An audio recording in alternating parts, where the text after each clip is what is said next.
Good morning, everybody.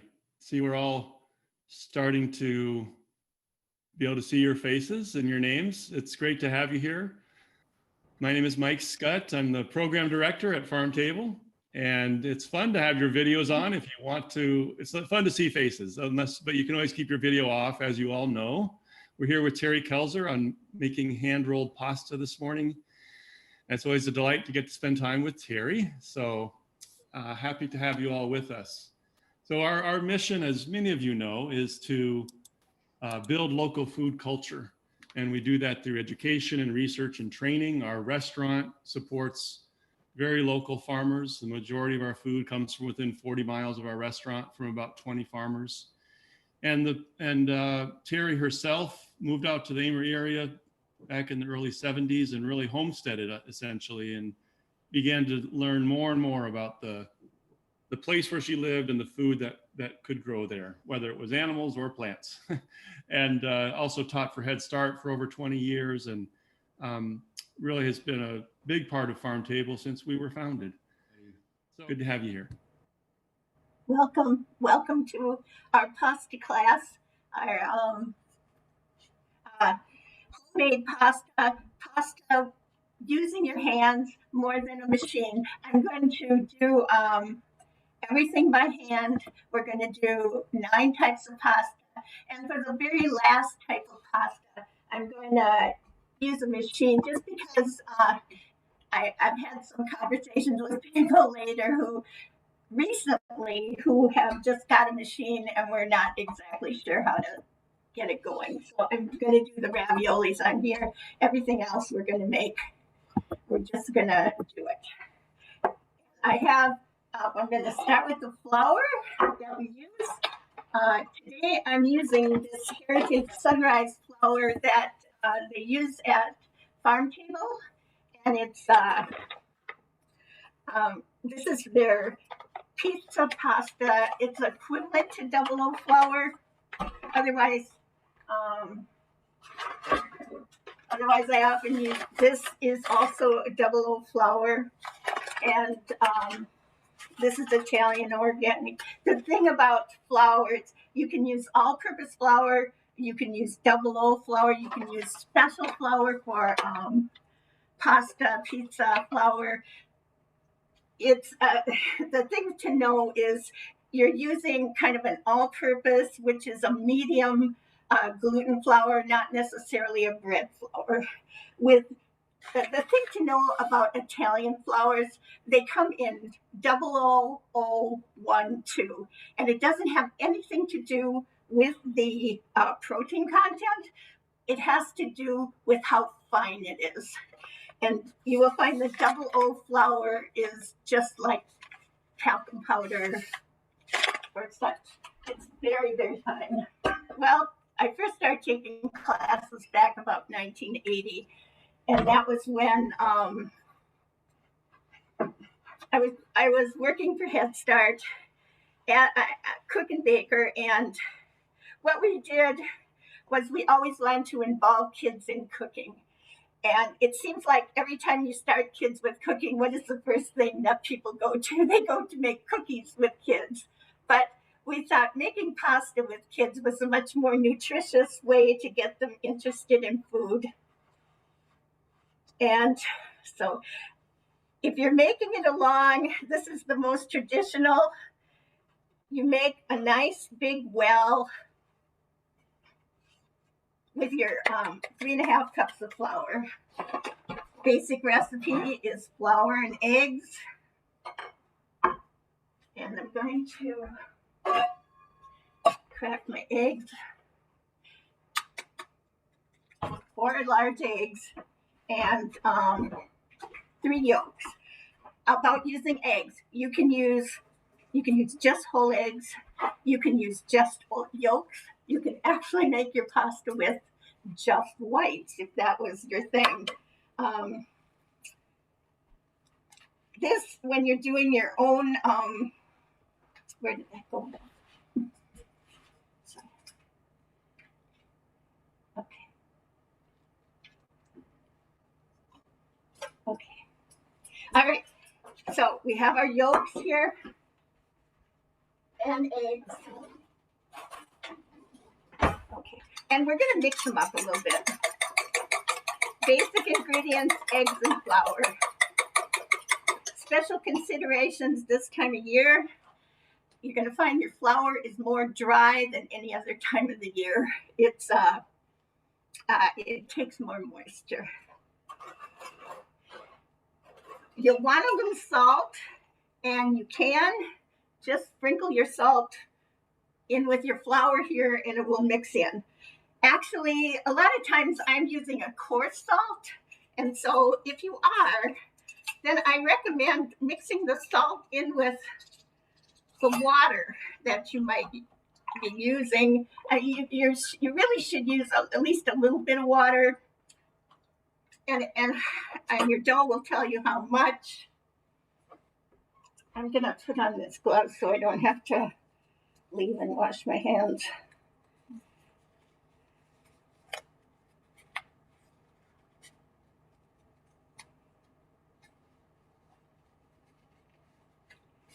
Or maybe I'm not. All right, forget it.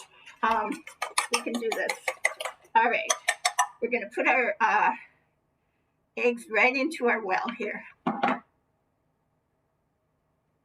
This is every Italian grandma is doing it this way.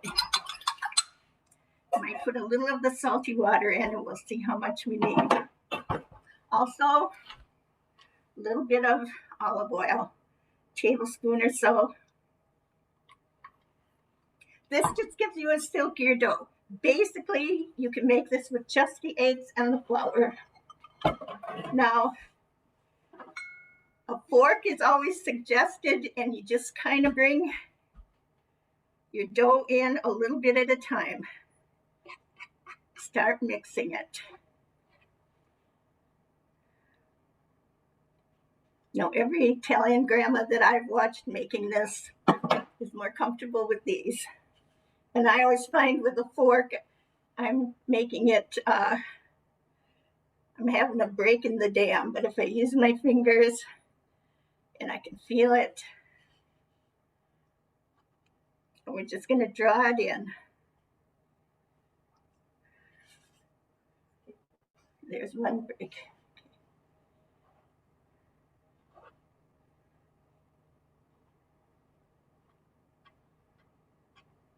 And we're just mixing it all together.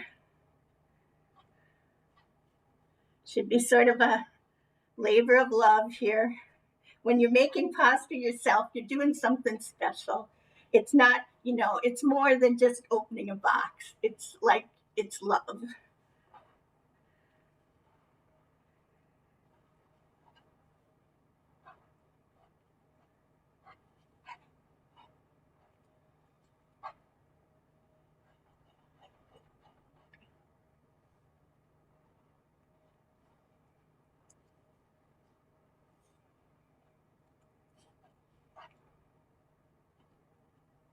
So,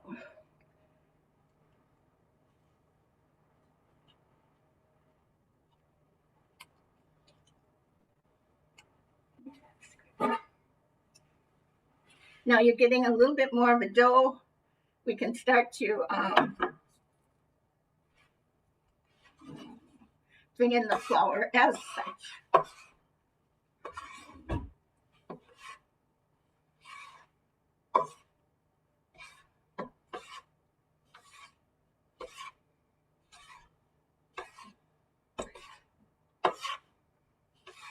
And you can kind of feel starting to come into a dough.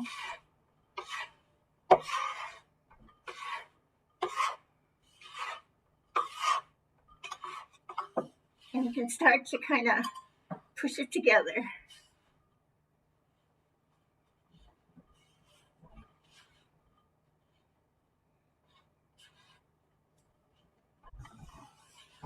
But Terry, you're not using a bowl, and Linda says, why not in a bowl? Or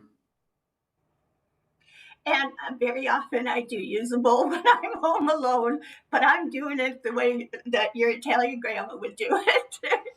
And you put it on the board, feel it And actually, when I did it, the last class I did at Farm Table, I put it in the bowl. You can certainly put it in the bowl.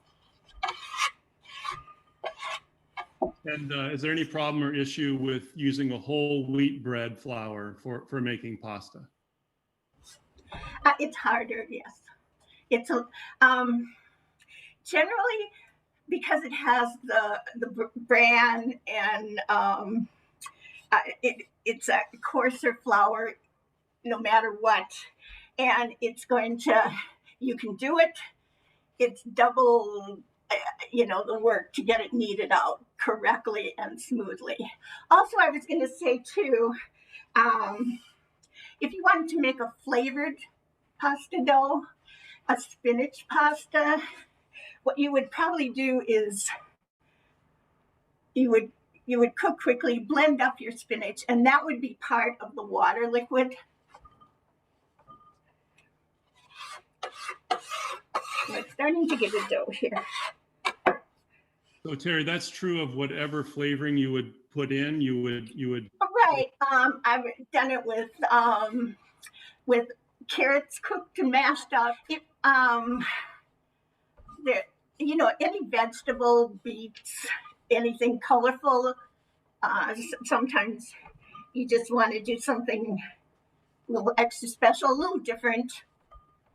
You want to go really far out there. There's squid ink. Was popular about 10 years ago, I think. So we're starting to get our dough here coming together pretty nicely. And Terry, Tom asked, could you say more about using whole egg versus only the yolks? It's whole eggs are fine. It's good. There's no reason not to. It's all preference. There are certain people who say that using all yolks gives you a finer, richer dough. It's a finer pasta dough. With the yolks, you're adding more fat. With the whites, you're adding more water.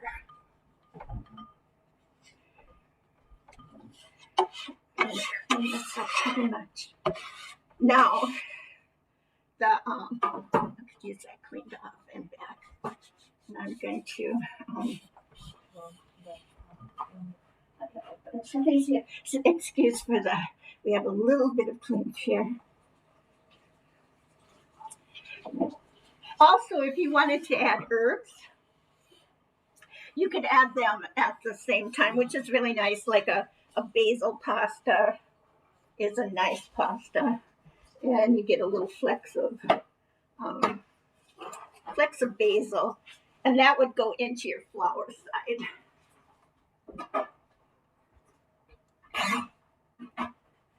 Terry, while there's a little break here, I did want to say a little bit more about that flour that you're using. Yep. Is this new?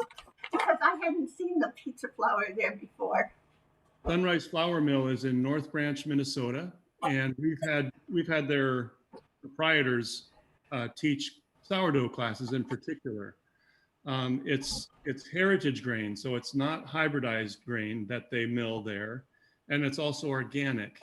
And because it's hybrid and organic, quite a few of their customers say they can eat bread made from that flour, but not normal bread you buy at the store. Even so, if they're gluten intolerant, they can eat this bread. Some people think it's because it's organic and heritage, and there aren't, for example, the glycosates that are in Roundup, for example. So you can get that flour online or at Farm Table. We have a retail section where you can get lots of various basics. So it's nice to see you using that, Terry, and wanted to mention that about it. And then and there's another type of flour I should mention, and this is a more coarse. This is a semolina, and semolina is basically what your box pasta is made with, and it kind of pretty much requires machine work to bring up the gluten and get it into a workable dough. Usually for as long as you're working your dough, you're going to want to just sprinkle with flour. But when you get to rolling out your dough in your shapes, that's when you bring in the semolina. Now, you can do half and half semolina and double O flour. And that's, it works. And, you might want to work up to that. It's like start with the basics. If you haven't done a lot of pasta, start with the basics and then start experimenting with different flours. But if you do just a basic dough first and kind of get the feel of it, this is a stiffer dough. It's not like a bread dough, and you can't knead it exactly the same. What you basically do is just fold it over onto itself and push it. And you should give it a good 10 minutes to get it so that it's smooth and silky. And then, of course, you can do it in a food processor, but then you should still even take it out and knead it for 5 minutes at least. And you're going to want to start to see little blisters on the top. And you'll know that it's kneaded enough. It's impossible to knead it too much. Totally impossible.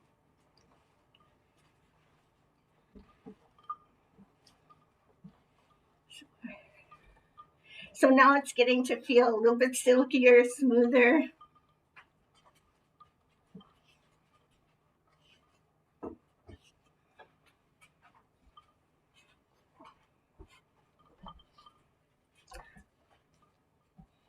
Now, this dough should rest for 30 minutes.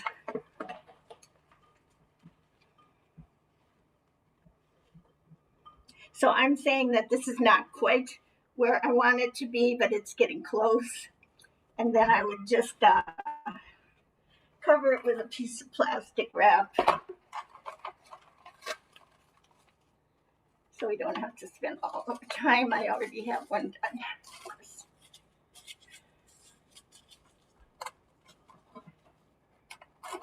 But you can kind of tell when it's getting done, because if you push your finger into it, and it'll spring back, and the faster it springs back, the better it's done.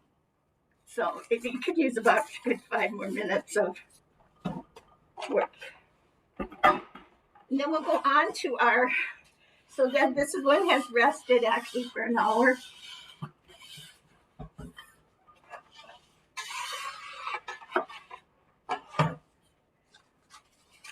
Why does it need to rest, Terry? Well, you've really worked up the gluten, and then if you're going to roll this out, it's going to fight you.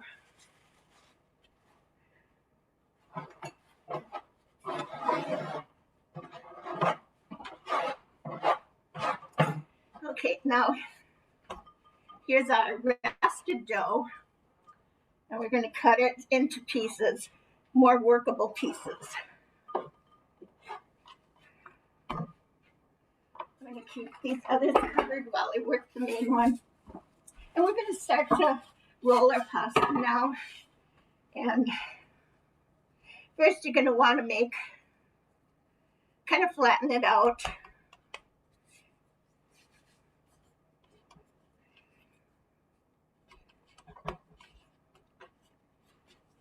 And push it down. And if you can see, there we are. Now I have a lot of rolling pins. The only one I don't have is the Mortarello, the official Italian rolling pin.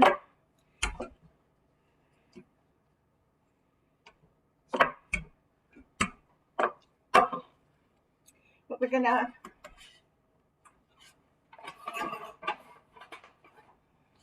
we want to have enough flour on our board. And I can see the little blisters. That's really excellent as I'm rolling. So good. So we're going to roll this out. And we're going to start to make our shapes. And I kind of divide the shapes into ribbons and into those that you make with logs of dough.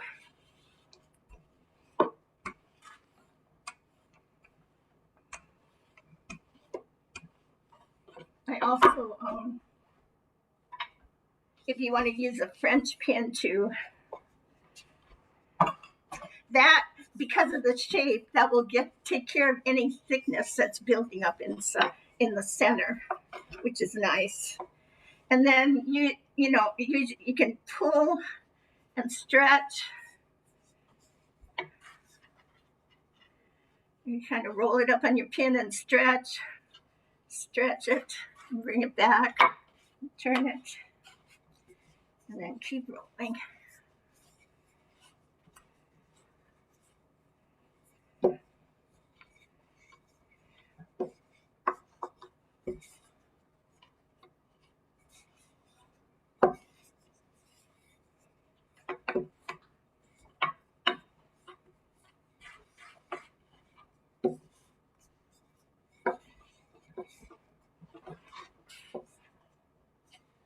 And just kind of stretch it and bring it back.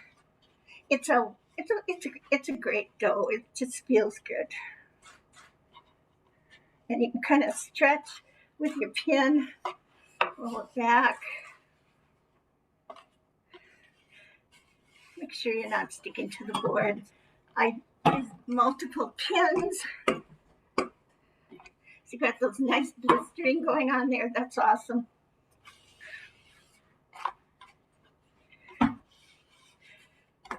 I'll show you one other thing. I believe it was at my apple strudel class. Someone asked if they couldn't use their left rolling pin for that, which really wouldn't have been good. But honest to goodness, when you need things thin, if you have one of these, it's all about thinness. And it has to do with how delicate you like your pasta to be.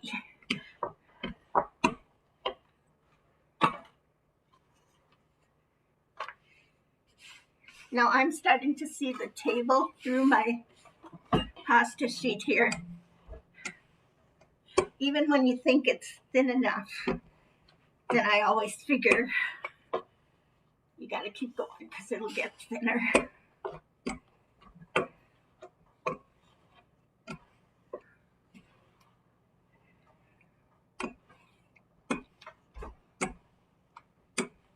And as much as you can make a rectangle, that will help you for your shapes. It's all by feel, and it doesn't have to be perfect. It's homemade. It should look homemade.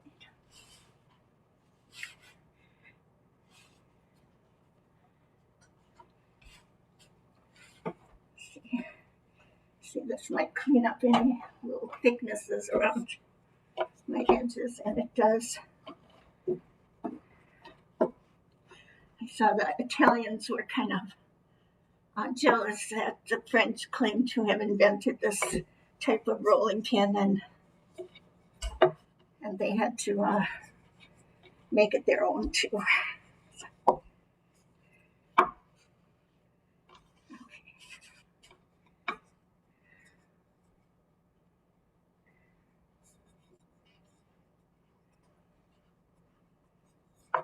You just keep going till you think it's thin enough.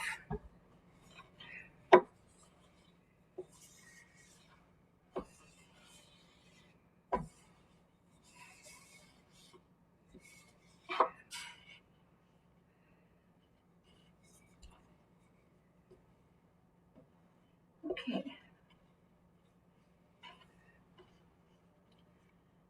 I can see my fingers through it now. So I think this will do for our first batch of pasta shapes. And now is when I'm going to grab the semolina and I'm going to dust it really well. Kind of make a layer. Okay. And then I'm going to start to fold it toward the center. and then come back from the other side. It's not written in any law. I mean, I've seen people just roll the whole thing up. And just a regular kind of a sharp knife. These very ends, if you cut them just like 1/8 of an inch, really thin, and that's just cleaning up your ends, and you're making kind of a, you're making a filini. And this is, these are kind of really tiny pastas for, I like it for soup. You know, whatever kind of soup you have going, you can take these and make them up and freeze them. And next, when you have a vegetable soup or something, you want a little pasta in it, just drop them in. Then what I was always, the very beginner pasta is always fettuccine. And that's, you know, like a quarter inch strips.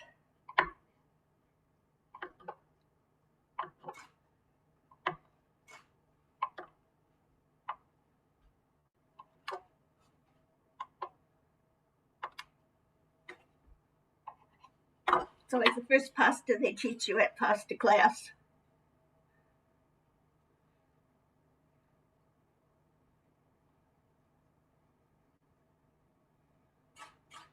And you can just wrap it around your hand and make like a little nest of it. And sprinkle a little semolina. Now, we can cut like little squares here. A couple of them. And we're going to roll these out.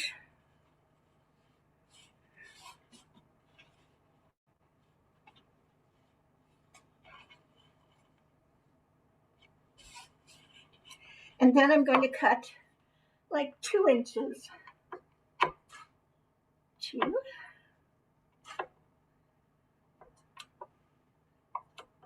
Okay, and this is our farfalle. This is our bow tie pasta, our butterflies. It's actually one of the oldest shapes. Comes from the Emilia Romagna area of Italy. And what you do, you pinch it 3 times. First at the edge, one side. You pinch it at the other edge, just a little bit, and then you bring them together. And then you have your little bow ties. Can you see? Let's see. Where am I? Oh, it's better down here. There you can see. Little bow ties. This is a fun one. And it's always so cute, and it's so easy. And I know in all the pasta classes, everybody really enjoyed making these.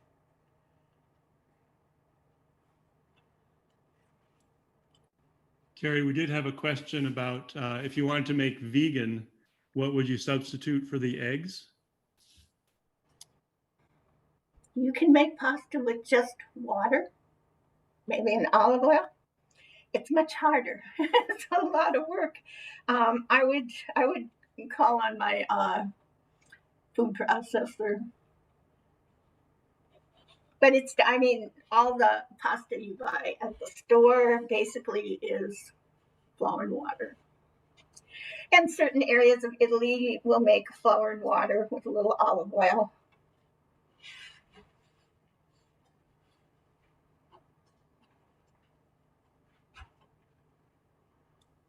And Zoe did write in there too that you can flaxseed soaked in a vegan egg substitute can be What was used. that? Or Zoe, what did you want to? I saw you shaking your head. Oh, flaxseed soaked is a vegan egg substitute. Oh, okay. It would need to be a vegan person to update me on that because I did not know. Okay, there we have our farfalle. Let's see, put it over here, maybe you can see. All right. Next, oh, this is a lovely one.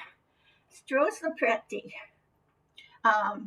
Strozza means to choke, and preti means priest. So the word means priest, to strangle the priest. It's because it was said in the olden days that the priests in town loved them so much that they would eat it way too fast and they would choke. So also, in another way, they said that it was because of the way you roll it, you're kind of like choking the dough. So here, I'm going to unroll these about half-inch strips.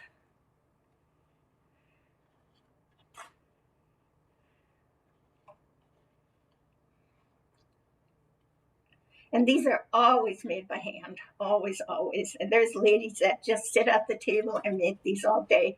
And we're going to cut them about 2-inch strips or so. And no measuring necessary. And you put it in your hand, and then you're just going to roll it in your hand and tip it up like that. Strozzapreti.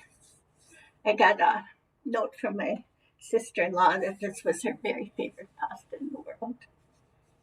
And they've spent a lot of time in Italy.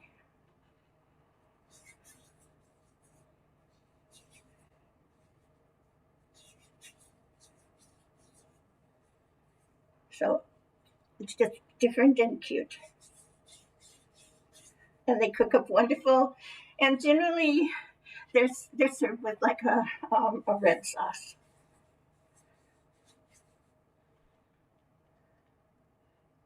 Can you see them there? Let's see. I put this back a little. I have to hold up and see if you can see how they are. But they look pretty cool. And I just picture all the grannies sitting around the table, and they're all rolling these and throwing them into the middle.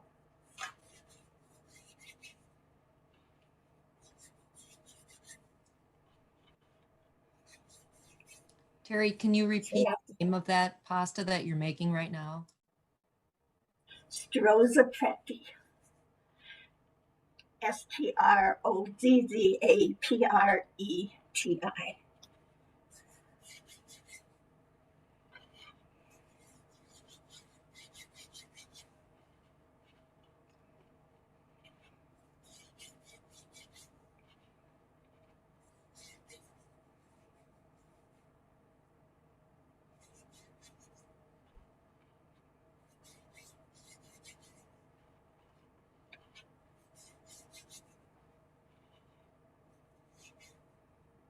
And we're almost done with these.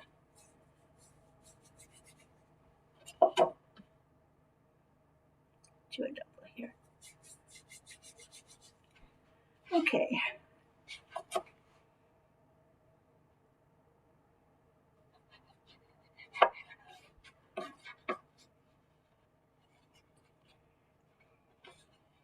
Now this is a trofie.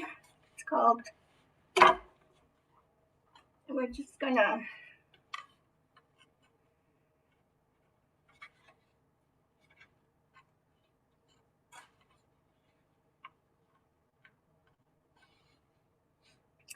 roll that up. Gonna kind of pinch the ends.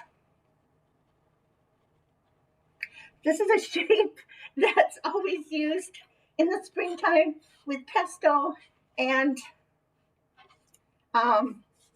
actually we should do this first and kind of pinch the ends. It's served with pesto and green beans cut the same size as your trofie.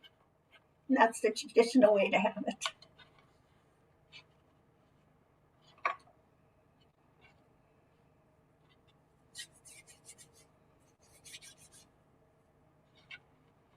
Pinpoint.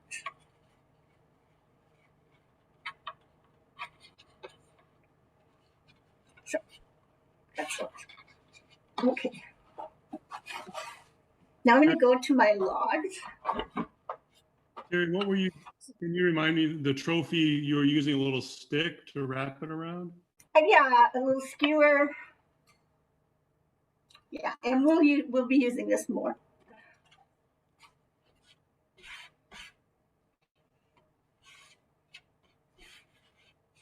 And I want to roll about a 1/4 inch log.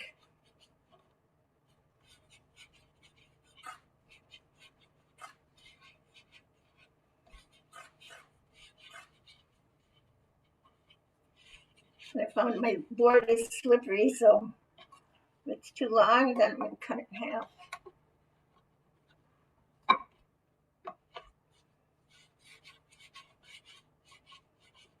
My board is slippery, but I got this cool ridge at the end here, which I can kind of rock it back and forth and get it down to what I want it.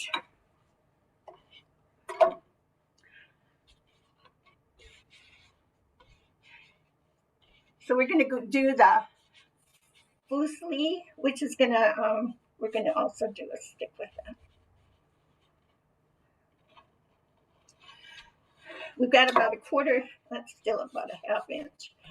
It depends on, you know, how big you want your pasta and how skilled you are at rolling it out. And that takes practice, of course, as with anything. So you want to cut like 2-inch pieces here for fusilli. And that's a little thick end. We can save those. And I have been using this very thin skewer, but I got one of these thicker, more of a dowel from my cake making stuff. And you can see what we're gonna, we just wrap it. We start at a 45-degree angle and we just roll it up on the stick and take it off. So I just started using this one. I'm gonna, this one, it might roll tighter for sure because it is smaller.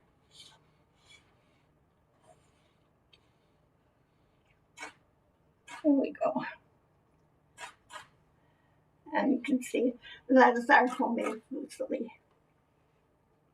Yeah, I guess I'm gonna do this.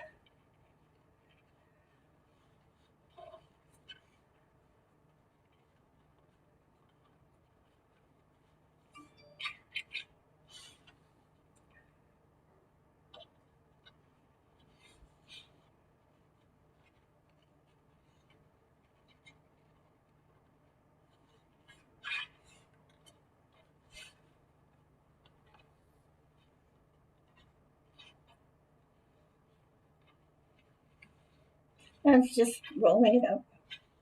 Spending a little time with it. I'm pulling it off the skewer.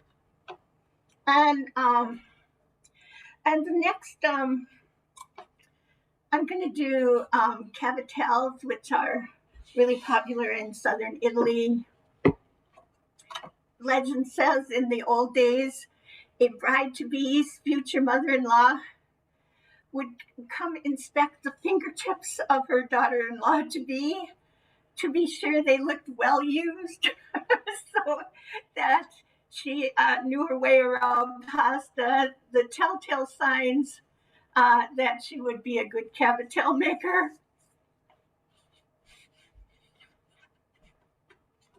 So I'm going to use with that is a board, a pasta board. This has, if you can see, it has slight grooves, and that will give you the texture, the shape that's traditional. And we're going to take our log and cut just 1/2-inch pieces.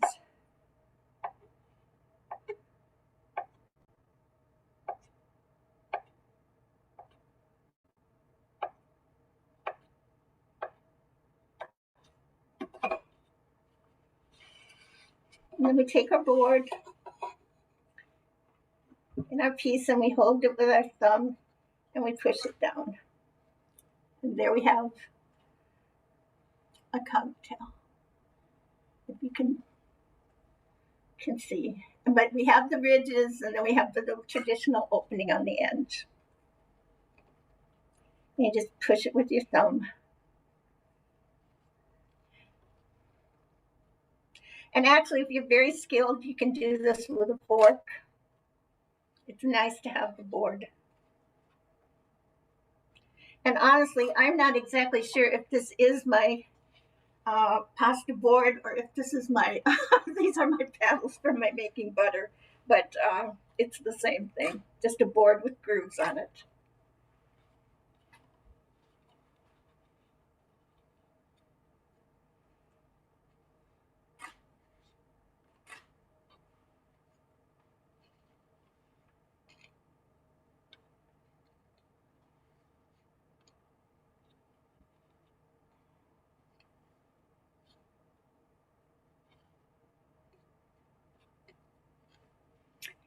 And you can have music while you do this. It's awful quiet.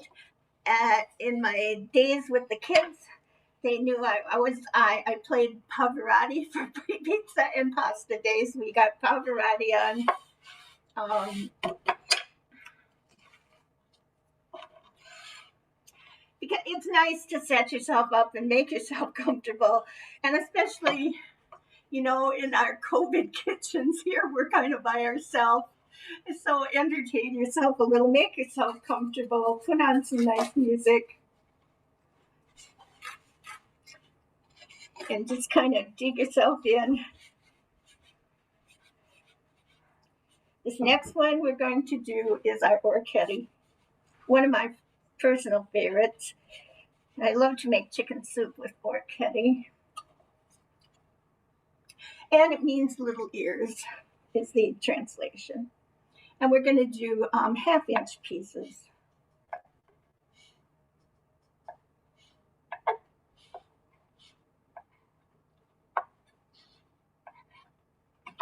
And the traditional way is to take a butter knife and then spread it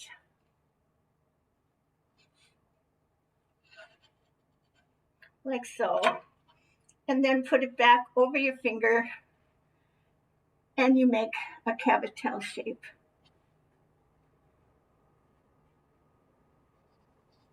You mean orecchiette? Orecchiette, I'm sorry. Yeah, that's what I mean. So you stretch it out with the butter knife.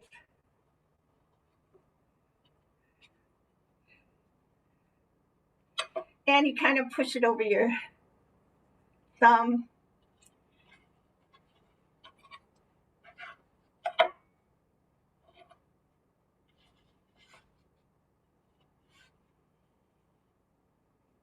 And it's little ears, that's what it means. And so you have these nice little shapes here. They're very cute. And they were traditionally served in a broth. And I think they're excellent for soup.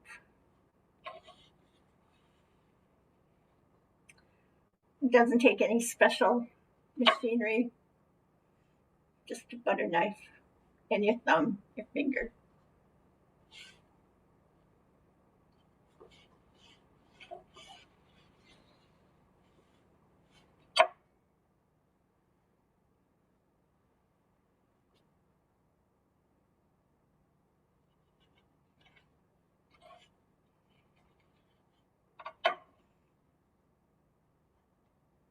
And very traditionally, you do have this little bit of tearing, but that's cool. That's fine.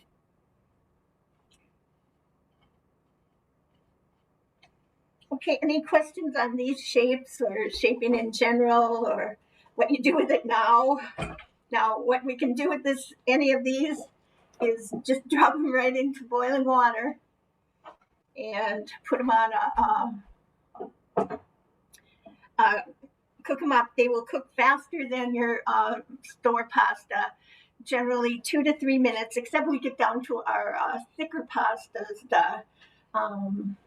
The cavatellis will take a little longer. The fusilli, 5 minutes, but commercial pasta is more like 10, 12 minutes on the thicker one. So it still cooks so much faster than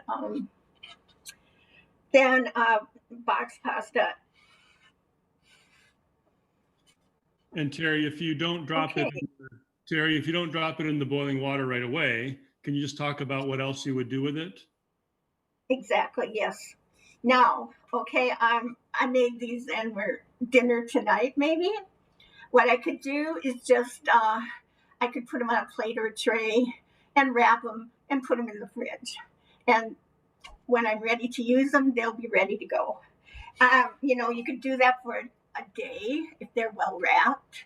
And other than that, if you're gonna, have a big pasta dinner on the weekend and you want to do this during the week, and then I make up like a whole bunch on a tray, and then I just wrap it good, put it in the freezer, and then take them out and right into boiling water. And it really doesn't take that much more time from frozen either. It goes very quickly. So you kind of want to watch and taste. It's how you want it, how al dente, or, you don't want to go to mushy. So I'm going Terry, to. how do you keep the pasta from sticking to itself? All this, becoming a big mass. Okay, that's where your semolina comes in. You want to be generous with it. And that's, it's keeping it from sticking. It's all separate. Be generous with your semolina at this point. You don't want to use your semolina before this point. In your rolling, etc., you're still using just your flours, your basic flours. But when it comes to shaping and rolling, that's when your semolina comes into use.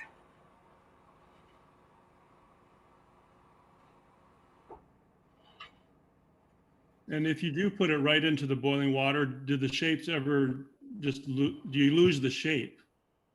Generally not. I have found them, they stay the way you made them. They will get bigger. They'll enlarge to some degree, but they generally stay the way you made them.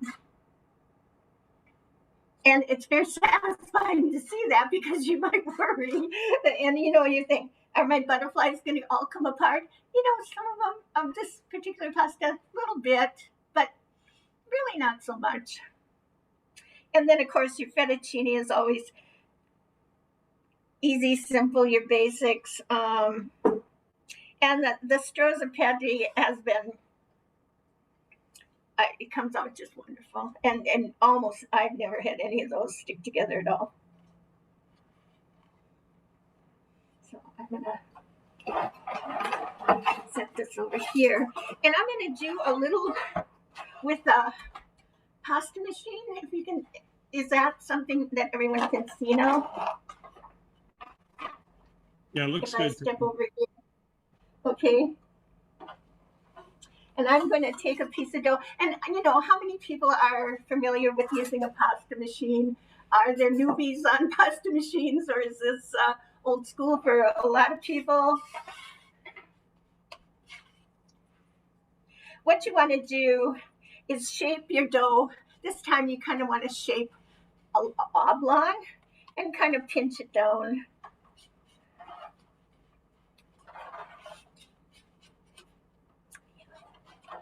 And we can take these away. So we're all new to, most of us are new to this. Like doing this the first time, or not that many times. Now, a pasta machine is a wonderful thing. It will roll it so thin and with a very little rolling work. And most of your Italian grandmas nowadays are using these also. Not the electric ones. I mean, there are those, but that seems kind of sacrilege. But these are, it's still considered handwork. But the machine is helping you. I always think back to my dad, who always said, if there's a machine for it, use it. Use it. He was sort of an inventor of machines. This Atlas 150 is my favorite pasta machine. And one side you have rollers, and then this is your cutters. So the first thing you want to do is you put in you start with the 0 setting, and you kind of squash it so it'll go through. And you start with the 0 setting, and you wind it through. And then you fold it up. And usually you want to go through the 0 setting a couple times. And this is an extra kneading of your dough, bringing it so it's good and gluten-y.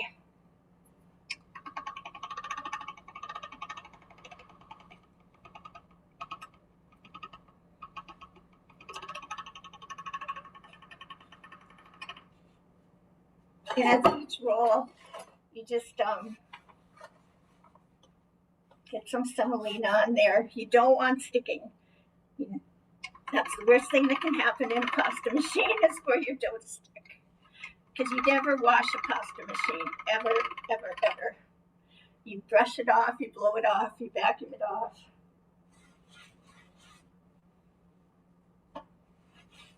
Now we're going to just start moving up the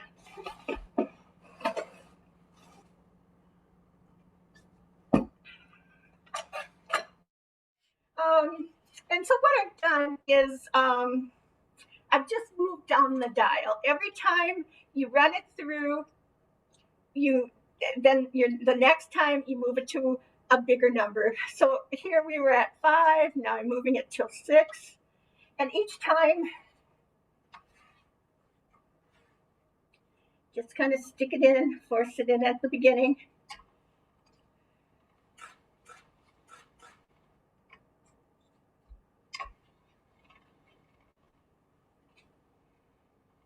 And it will start to get longer and thinner.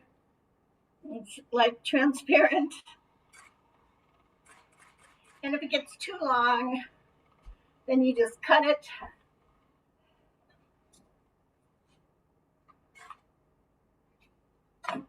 And you can go as thin as you want. I think this would be quite nice for a ravioli here.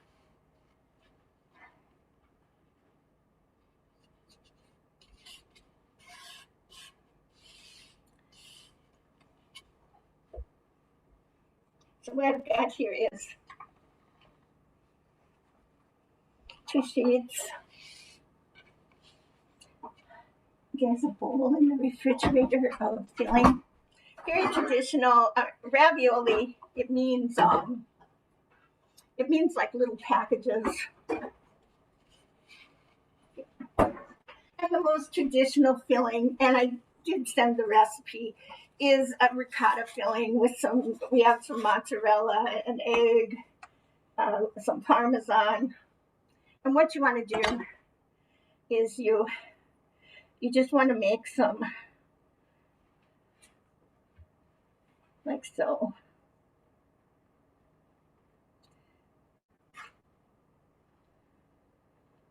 And the thing, a stuffed pasta, I always say you have to make it yourself so you know what's in it. And you can do sausage, any filling that you can think of that will hold together. Usually you kind of want a little cheese to stick it together, but yeah, for vegans, I know they do kind of some nut type fillings.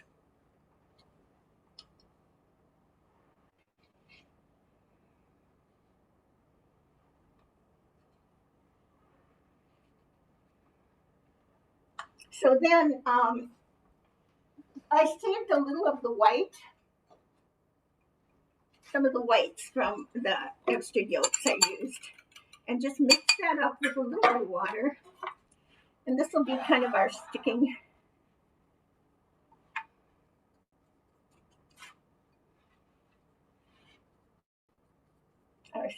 sauce.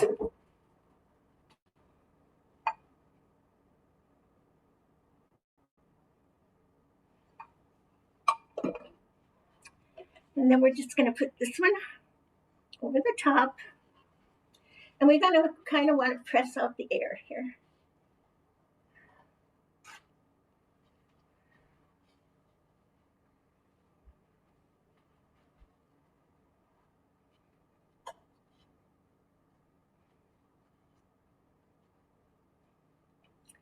Okay, and then is the most traditional to use. There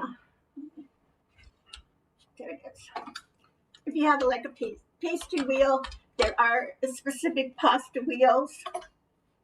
And we just want to make sure that we're stuck together because you don't want this to come apart in the water. So spend a little time making sure all your packages are well enclosed here. And then you just you start the shaping. And you can make, you know, whatever size you like. I think this is a nice size.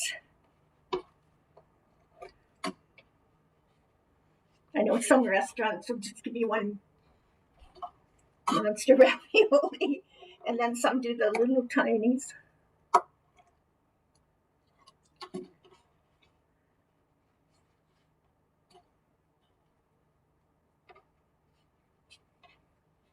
And with a fancy cutter, it's prettier. You can certainly just use a knife. You know, however much you want to get into making pasta, that kind of determines how far you go with buying equipment, I'm sure. This is a fun thing to do with the kids, grandmas with the grandkids. I believe my great-granddaughter is even online here. I could see her little girl, little Timley.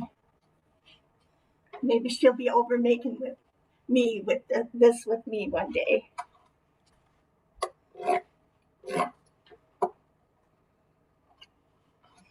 Because all kids love noodles, and that was the greatest thing about making pasta with the kids, which we did every year, and we did it a lot because their eyes just lit up, and everything that you put those noodles and pasta into, they would eat it till it was gone. A big monster bowl of vegetable soup that was a hard sell on a lot of days. If they knew they made the noodles, that soup was gone.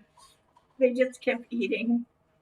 And it was like, I made those noodles. I'll show you another one that's a agnolotti.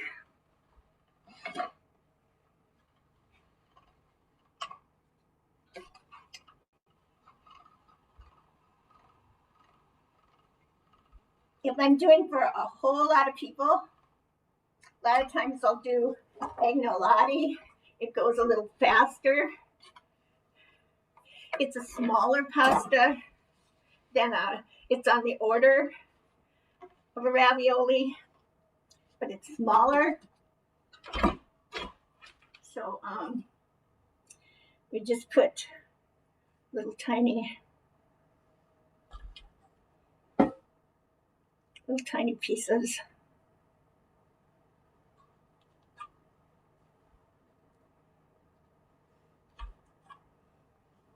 Terry, can you remind us what that filling is again, please? Oh, and maybe you missed that too. This is a ricotta cheese and Parmesan cheese, and it has an egg, salt and pepper, seasoned to your liking. Do season it up a bit. And then with this one, we just fold it over.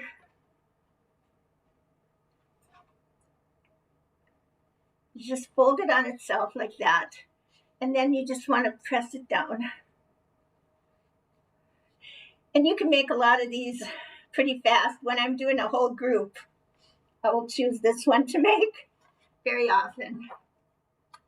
And cut it off. And these are, you know, little and cute.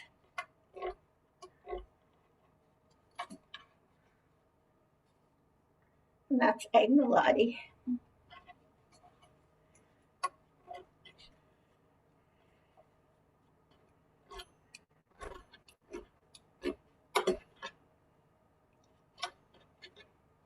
And then, of course, I always like to talk about the tortellinis because it has such a sweet story that it's probably not even true, but it's so sweet that it has to go with the noodles. It tells about this pasta maker fell in love with this girl, and she was so beautiful that he thought he had to make a pasta. And the pasta is in the shape of her navel, and that's what a tortellini is. Now I didn't get out my cutters for circle cutters. So this one I always say that you suffer a little bit making. I've just cut a kind of a pretty much a circle. And then you pop your little filling in, whatever you choose, and you pull it over and press it down. And then you bring those little ends together. And it's his true love's navel. So it has a romance to that one. All right. Which one was that, How we Terry? doing? What? What is that called? Tortellini. Tortellini, okay. A And then tortellini. Tom also asks, do you reuse the scraps, that you've been? Yeah, you can. Yep. You can use them, like all this will re-roll very easily, as long as you don't let it dry out too much.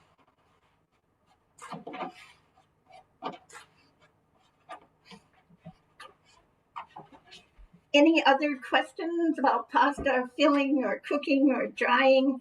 I'm trying, you can dry all these too, not the filled ones, I wouldn't. And sometimes, just leaving it like this, it dries pretty much. You can, there are dryers with dowels, and you hang your fettuccine, which is the most common one that you would dry. Fettuccine spaghettis. Oh, I should show you. This is I'll put it on the roller. So the cutters.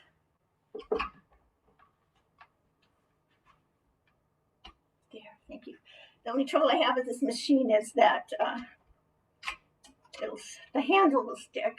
Then you move to the second handles, and this was the kids' favorite part, and they would be rolling it through. And I mean, once they see these babes coming out, they're sold.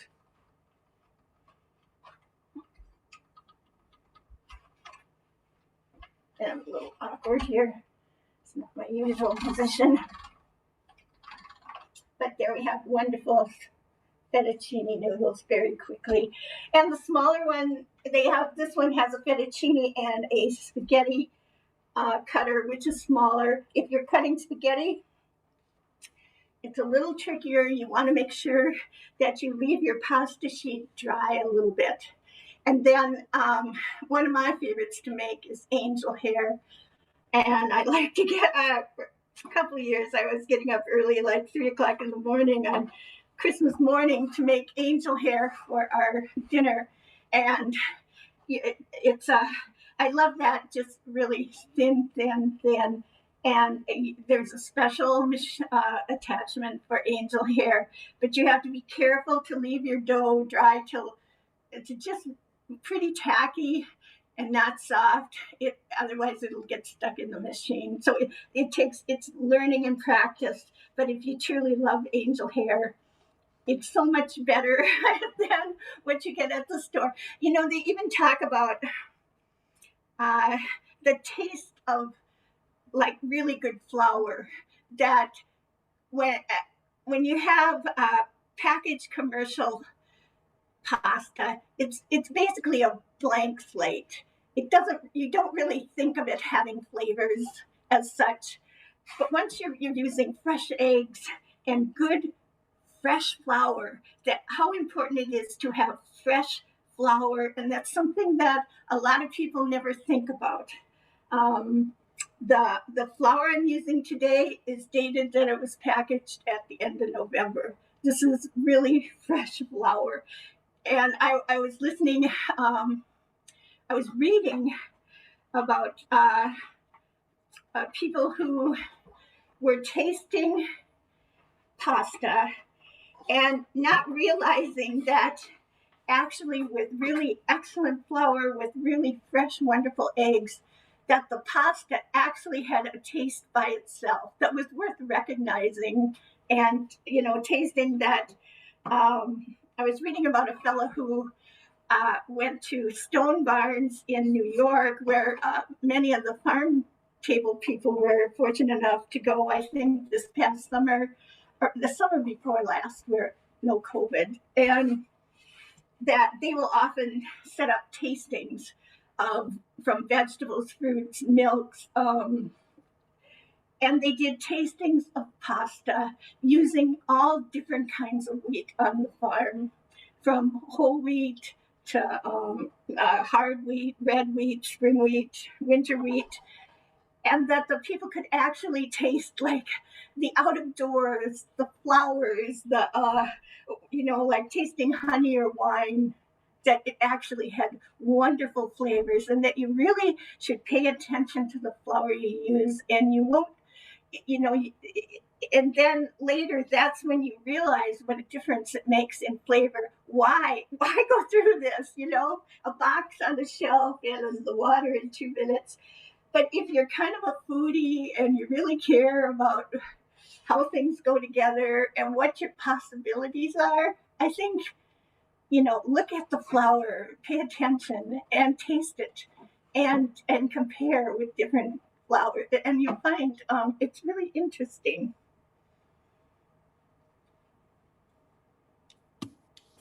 That was great, Terry. There's the word, I think the French word is terroir or something like that. The taste of a place. And, Yeah. Our mission is to build local food culture. And part of that is to relearn what the tastes of this place are, or your place are. And to know that, you kind of need to eat what is from that place.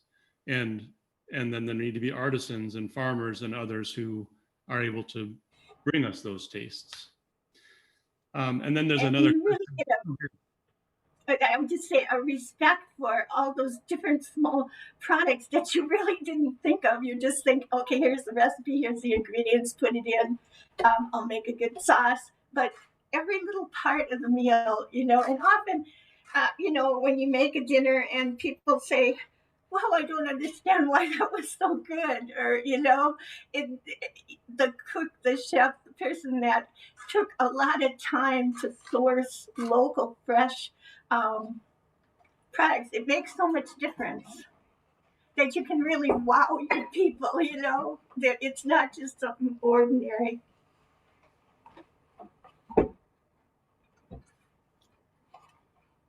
Absolutely. And Terry, we did a question about how long do you cook the ravioli? I had 5 minutes. I'm gonna put this in, and taste it. You think it's getting done, taste it. And it's how, it's how al dente you want it. Some people want it chewier, some people want it softer. So there's no set time. And then you go by the thickness of your package of ravioli or your fettuccine. And, this will 1 to 2 minutes, it'll come to the top of the water and it'll be done. And so I'm going to finish off by just showing you, there's 2 bowls in there. I'm going to get my water started, and I'm going to give my kids a pasta lunch. But I did do a couple sauces.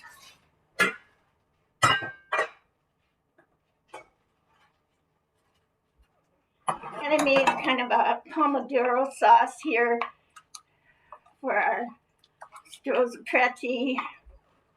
Yeah. And, yeah. And I know how to stick these. A lot of times with butterflies, what I like to do is a pasta salad. And that I put one of those together this morning. And with just olive oil and a little red wine vinegar, salt and pepper.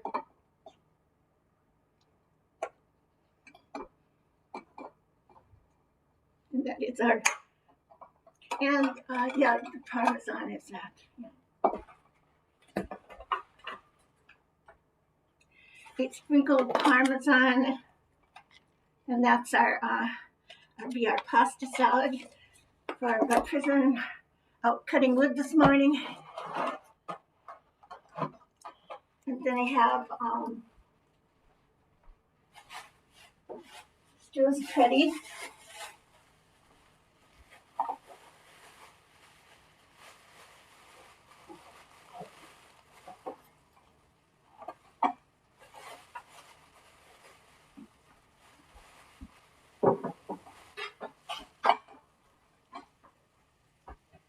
stir this.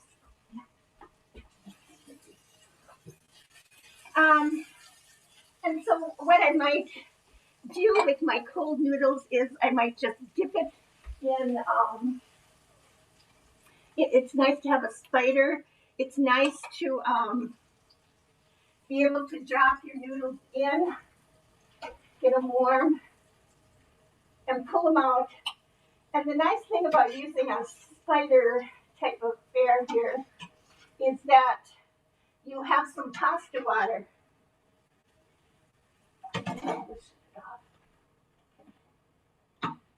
Because you might want to use some pasta water for your sauce. Now this is a kind of a chunky pomodoro with chopped up tomatoes.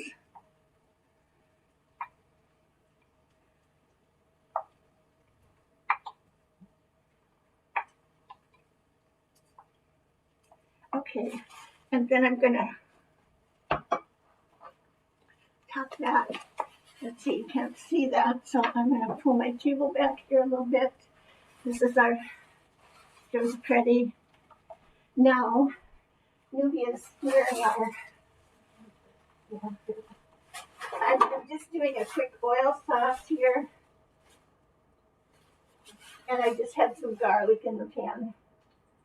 Garlic and olive oil, and then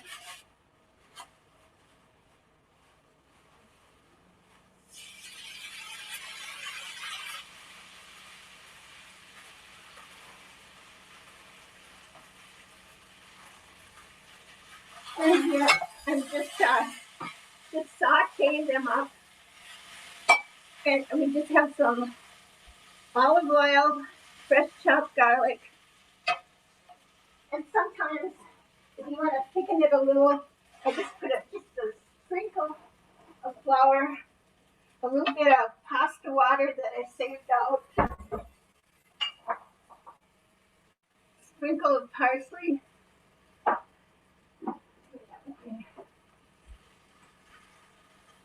and a lot of times I save the end bottles of my wine and I throw a little wine in there.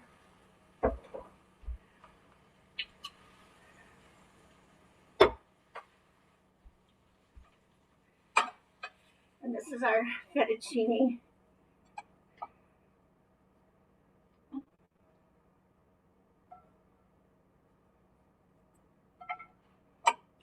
And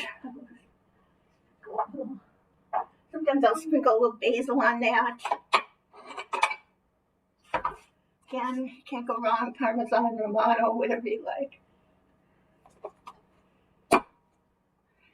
And it's so quick to finish with a quick oil sauce. It's so tasty and so simple. So we have 3 ravioli will be out shortly. And we'll be right over.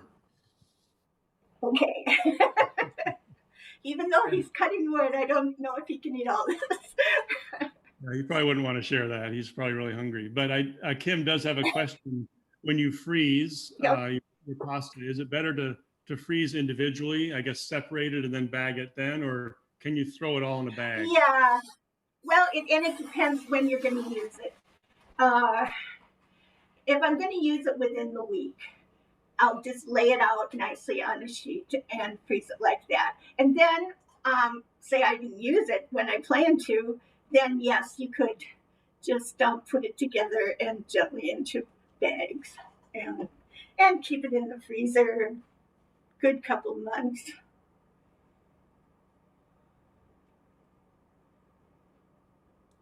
And as you wrote in the recipe instructions that were sent out, Terry, you can dry this stuff too, but in a way that defeats the purpose of making fresh pasta, because then it's not really fresh anymore. I mean, yeah, there could be reasons that would come up. You were planning a dinner and there was a snowstorm and nobody could come and you had a whole bunch of fettuccine and you might want to dry it. But yeah, the whole idea of going through all this work is it's fresh. And maybe you would have some left over that you might want to freeze too, that or dry. And traditionally why it was dried is because we don't think of these things, that flour is a seasonal food eggs were seasonal food going back hundreds of years. Your chickens didn't lay eggs much. If you were lucky to get them to December. And they were pretty much done until spring. So you didn't have your eggs coming in. Traditionally, over the centuries, farmers have had trouble having enough flour on hand to last the winter. You couldn't just go to the store and buy another bag when you were out. Everything was seasonal. And so that was a traditional reason back eons, hundreds of years ago, to dry your pasta, because you made a whole bunch when you had lots of eggs and lots of fresh flour. And then you know the winter was coming, you know times were going to be tough. And so you had all this dried and put away. And I think that is where the first drying reason, for a very good reason to dry it, that doesn't come up so much anymore, because we're lucky to have eggs anytime we want them. That's really interesting, Terry. So it's almost like you would preserve your pasta just like you preserve your tomatoes or your fruits. Exactly. Right. And your green beans, you dried it all to have it over the winter. You didn't have refrigerators. You didn't know what the weather was going to be. And Terry, how many servings are there in the pasta recipe that you gave us, would you say? Oh, this is okay. The way I was always taught was 1 egg of pasta is 1 serving of pasta. It has come in more modern times here as I'm getting older. They say 1 egg of pasta is 2 servings. So kind of take it from there with your appetites and things. But 4 eggs of pasta would be 4 servings.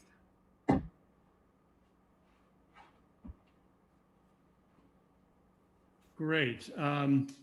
Yeah, a lot of folks are typing in "what a wonderful class," Terry. It's so just want you to know that as it gets close to I hope noon. you'll try it and realize that you don't really need all the machines, but if you do get into it and involving your family and things, it's really fun to buy the pasta machines, and those aren't very expensive these days. And and then just simple things.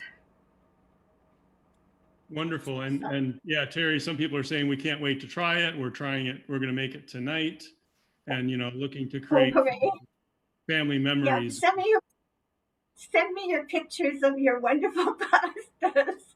I always enjoy that. I have people who stop me on the street before COVID, of course, and they take out their billfold, and instead of their grandchildren, they have all the loaves of bread they made, which is pretty fun. These are some of your children, Terry. And even an old Swede can make pasta. I always feel like I have to have a great deal of respect for those who do this every day. And I do. I know of so many 80, 90-year-old great-grandmas who I know this one restaurant in Michigan, this girl tells me her great-grandma is 92 and comes in every day and makes the ravioli, and she wouldn't have anybody else make it. And, she just had all by hand. Just roll and stretch. And it's a little bit of exercise too, which is a good thing. Because I call in and order flour and eggs and milk, and they have all the good stuff. Right. Yeah, we are becoming a bit more of a local market, you could say, where you could get some basic provisions. And in some ways, COVID has shown us the resiliency of local food. So at times when the store might have been out of yeast or flour, we would have it. So it's been one way of revealing, in a sense, some of the weaknesses of a globalized food system and the strengths of a more resilient local one during this time. All right, well, you all enjoy your meal, and the rest of us will be hungry and jealous and grateful for Got the raviolis going in right now. Bye, everybody. Have a good day. Bye.